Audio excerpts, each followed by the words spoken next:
Oke, 96,7 Radio Global FM Lombok Kawan Global. Masih kita dalam bincang global kita bersama Kanwil DJP Nusra. Masih membahas mengenai pelayanan perpajakan selama periode pencegahan COVID-19. Masih bersama kami Bli Agus Adiat Manarwadi dan Mbak Hansa Aulia Muslimah, yang kami hubungi melalui telepon Kawan Global selama bincang global kita untuk edisi hari ini 9 April 2020. Nah, tadi sudah ada pertanyaan yang diajukan oleh Bli Agus untuk kuis kita kali ini. Seperti biasa ya, kita memang ada kuis di setiap bincang global kita Kawan Global. Pertanyaannya kami ulang sekali lagi, relaksasi pelaporan SPT tahunan PPh orang pribadi 2019 dan penyetoran pajak atas SPT tersebut adalah sampai dengan tanggal berapa? Silahkan Kawan Global, untuk Anda yang merasa tahu jawabannya bisa langsung Anda sampaikan di Facebook kami, hanya di Facebook kami Kawan Global di Global FM Lombok sampai tuntas nanti pada pukul 10 WITA. Nah, sudah ada yang menjawab, ini tadi ada atas nama Mbak Anindya. Jawabannya katanya 30 April 2020. Nah, untuk benar dan tidaknya itu nanti ya, nanti Bli Agus dan Mbak Hansa nih yang punya wewenang untuk mengatakan itu benar nggak sih, itu salah dan lain sebagainya ya. Baru ada satu ini, silahkan menyusul kembali. Oh, sudah ada yang menyusul kembali, ini dari Humairo. Nah, Humairo sendiri bilang 30 April 2020. Sudah cukup untuk dua, Bli Agus, Mbak Hansa? Cukup ya, Mbak. Cukup. Kan 2 orang pemenang. Oke, cukup ya. Nah, tadi ini kan sudah dibahas mengenai pelaporan SPT tahunan. Kalau misalkan nih Bli Agus, untuk yang tahun lalu itu pelaporan SPT tahunan badannya masih belum bisa secara e-filing, Bli Agus. Ini seperti tahun lalu, misalkan harus melaporkan ISPT tahunan badan secara manual. Itu gimana nantinya selama periode pencegahan COVID-19 ini, Bli Agus?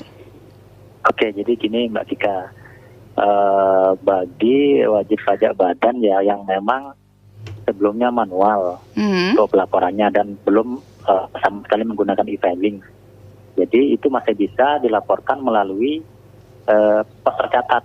Jadi dikirim pelaporannya ke KPP atau ke KPP terdaftar.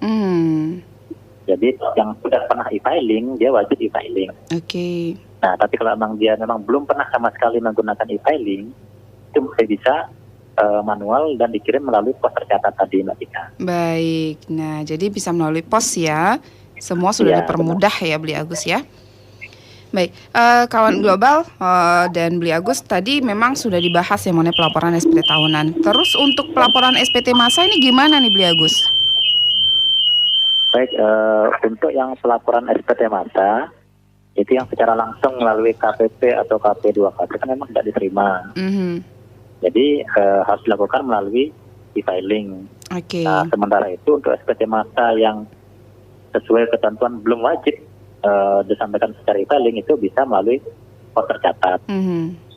Jadi intinya masih bisa manual, tapi dikirim melalui pos, tidak bisa datang langsung ke KPP atau KP2KP. Oke. Nah, mengenai ketentuan yang e-filing, jadi wajib pajak melaporkan SPT masa melalui e-filing untuk SPT PPh pasal 21 atau 26, dan PPh pasal 4 ayat 2, kemudian PPN 1111, kemudian ada PPN 1111 DIM, itu yang untuk yang e-filing.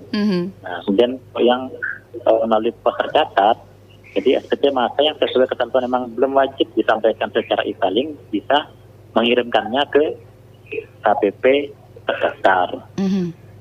Seperti tadi PPh pasal 15, PPh pasal 22, PPh pasal 23 atau 26, dan PPN 1107 PUT.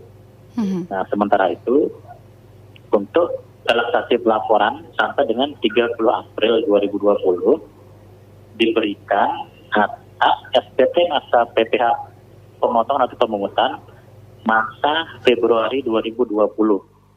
Jadi atas masa Februari 2020 itu masih diberikan relaksasi pelaporan sampai dengan 30 April. Nah, untuk pembayarannya tetap mengacu sesuai ketentuan yang berlaku. Oke. Karena kan kalau pembayaran bisa melalui e-billing dan bisa kapan saja, Mbak. Baik.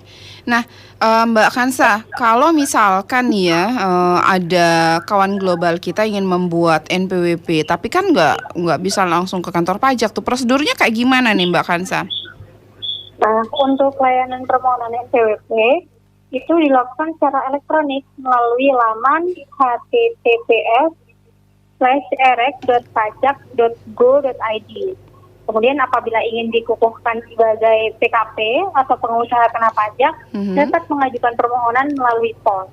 Gitu, Mbak Cika. Baik, melalui laman elektronik ataupun melalui pos ya Mbak Kansa ya.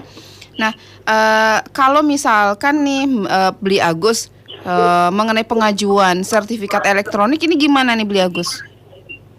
Oh ya, jadi ini kan tentang pengajuan sertifikat elektronik untuk PKP baru ya, diajukan melalui email atau pos dengan poro tadi. Oke. Nah, setelah masa kebijakan ini berakhir, PKP dapat mengajukan ulang sertifikat elektroniknya. Nah, layanan sertifikat elektronik yang telah jatuh tempo dapat dimintakan secara online melalui laman Innova. Oke. Atau dalam kurung https://e-faktur.pajak.go.id. Nah, prosedurnya, jadi pertama PKP tersebut mengajukan permohonan sertifikat elektronik pada laman Innova tadi. Yang kedua, PKP menginput paspres pada laman Innova tadi. Kemudian yang ketiga, PKP menghubungi KPP terdaftar untuk mendapatkan persetujuan dari petugas khusus. Oke. Nah, kemudian yang keempat, nanti petugas khusus tersebut akan melakukan validasi identitas PKP. Antara lain NPWP-nya, nama, alamat tempat tinggal atau kedudukan, kemudian NIK, kemudian nomor telepon, email, dan sebagainya. Nah, dalam hal petugas khusus tersebut telah meyakini kebenaran identitas PKP tersebut, petugas khusus tersebut melakukan persetujuan atas permohonan WP. Nah, setelah tervalidasi, PKP dapat mengunduh sertifikat elektronik pada laman Innova tadi. Itu Mbak Kika. Wah, ternyata memang banyak ya layanan yang diberikan kepada wajib pajak. Ini baru 6 dari 10 nih yang kita bahas. Apalagi kita misalkan kawan global kita, wah kayaknya saya perlu catat nih materi yang sudah dijabarkan tadi ya Mbak Kansa ya.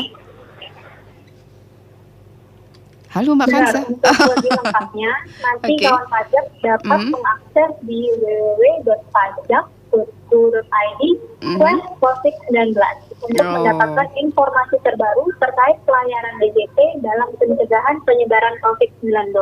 Wah, tadi ada poin tentang pemeriksaan nih Beli Agus. Itu tentang apa? Kan kalau misalkan kondisi seperti ini gimana nih pegawai pajak bisa melakukan pemeriksaan kepada wajib pajak nih, Beli Agus? Ya, jadi terkait pemeriksaan, jadi komunikasi dan peminjaman dokumen itu dilakukan tanpa ada tatap muka atau kontak fisik secara langsung, dan itu dilakukan melalui email, telepon, chat, dan saluran online lainnya. Oke. Kemudian ada juga namanya surat pemberitahuan hasil pemeriksaan atau disingkat SPHP, yang ada tanggapan, undangan, dan dokumen terkait disampaikan kepada wajib pajak itu melalui faksimial atau saluran online lainnya. Kemudian ada juga yang closing conference diusahakan melalui video conference juga untuk pemeriksaan yang jatuh tempo. Dia nanti ada berita acara pemeriksaan bisa ditandatangani melalui surat penyerat dan masing-masing pihak membuat surat pernyataan persetujuan atau penolakan. Jadi terkait pemeriksaan ini semua juga melalui online dan atau surat menyurat itu Mbak. Oh, jadi online ataupun surat menyurat ya, benar-benar nggak boleh tatap muka ya, Beli Agus ya. Nah, semisal nih Mbak Kansa, ada wajib pajak yang dikenakan denda yang lumayan besar ya, cukup besar. Terus ngerasa keberatan nih Mbak Kansa, apa yang bisa wajib pajak lakukan nih Mbak Kansa? Jadi wajib pajak dapat menempuh dengan pengajuan upaya hukum. Nah, pengajuan upaya hukum tertentu yang memiliki batas waktu pengajuan antara 15 Maret hingga 30 April 2020 diberikan perpanjangan batas waktu sampai dengan 31 Mei 2020. Upaya hukum dimaksud yaitu permohonan keberatan, pengurangan atau penghapusan sanksi administrasi yang kedua, dan pengurangan atau pembatalan surat ketetapan pajak atau surat tagihan pajak yang kedua. Baik. Nah, tadi ada yang menarik nih, Mbak Kansa dan Bli Agus. Dari poin tadi ada yang namanya VAT gitu ya, refund for tourist. Nah, saat ini kan seperti yang kita tahu itu kan nggak ada yang boleh masuk nih, Bli Agus. Ini gimana nih layanan yang diberikan dan seperti apa nih layanan yang diberikan kepada turis asing nih, Bli Agus? Oh iya, baik Mbak Kika. Jadi mengenai VAT refund tadi, jadi kan biasanya turis asing itu dapat meminta pengembalian pajak tambahan nilai dengan minimum Rp500.000 yang dapat diakumulasikan dari struk belanja di lebih dari satu toko retail yang berpartisipasi dalam skema VAT refund for tourist. Nah, pengajuan VAT refund ini dilakukan secara elektronik. Nah, counter VAT refund sendiri ada di bandara-bandara internasional. Di Indonesia ada 5. Ini di Bandara Ngurah Rai Airport di Bali, kemudian di Bandara Soekarno-Hatta di Cengkareng, kemudian ada di Yogyakarta International Airport di Jogja, kemudian Kuala Namu Airport di Medan, dan Juanda Airport di Surabaya. Jadi sementara ini tidak menerima permintaan pengembalian secara langsung, jadi tetap melalui surat elektronik gitu Mbak. Baik. Nah, tadi kan poin terakhirnya, poin ke-10 itu ada layanan lainnya nih Mbak Kansa. Ini layanan lainnya mungkin bisa dijelaskan Mbak Kansa? Nah, jadi untuk layanan perpajakan lainnya di luar layanan tadi yang disebutkan, itu tidak dilayani secara manual, tetapi dapat disampaikan secara online atau via pos atau ekspedisi tercetak.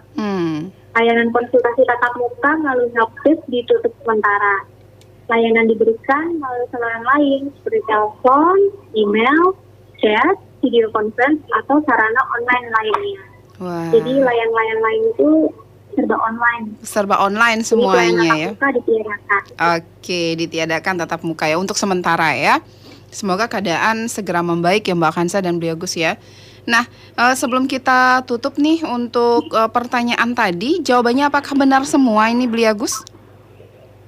Ya, tadi ada 2 orang, ada Mbak Anindya dan Humairoh ya. Iya, Humairoh. Jadi keduanya menjawab 30 April 2020 dan benar keduanya. Wah, untuk Anindya dan Humairoh, untuk souvenirnya bisa diambil mulai besok ya. Di Radio Global FM Lombok, Jalan Bangau nomor 15 Cakranegara. Sekali lagi untuk Mbak Anindya dan Mbak Humairoh, souvenirnya bisa diambil mulai besok di Radio Global FM Lombok, Jalan Bangau nomor 15 Cakranegara. Nah, sebagai penutup nih, mungkin ada yang ingin disampaikan ke pendengar setia Global FM Lombok. Mungkin Mbak Hansa, silakan Mbak Hansa. Bagi kawan pajak dimanapun berada, walaupun pelayanan perpajakan tatap muka berhenti sementara, kami tetap melayani wajib pajak dan terhubung secara online. Untuk yang telah memiliki NPWP dan melaporkan SPT tahunan PPH orang pribadi 2019, yuk segera lapor SPT dengan satu klik di www.pajak.go.id. Masih ada waktu sampai tanggal 30 April 2020. Perlu diingat juga nih, batas pelaporan SPT tahunan 1771 badan perusahaan, CV, PT, koperasi, yayasan, itu tetap 30 April 2020. Jadi segera lapor SPT tahunan Anda karena lebih awal, lebih nyaman. Biasakan diri untuk selalu jaga jarak fisik, pakai masker, dan jaga kesehatan ya. Terakhir, kami akan mengadakan asistensi pengisian SPT tahunan melalui kelas pajak di hari Senin, 13 April 2020. Informasi lebih lanjutnya dapat ditemukan di media sosial kami di Instagram @pajaknusra Twitter @pajaknusra, dan Facebook Kanwil DJP Nusa Tenggara. Oke, terima kasih Mbak Kansa. Beli Agus, terima kasih telah menyediakan waktunya. Sehat selalu Beli Agus dan Mbak Kansa. Selamat pagi. Assalamualaikum warahmatullahi wabarakatuh.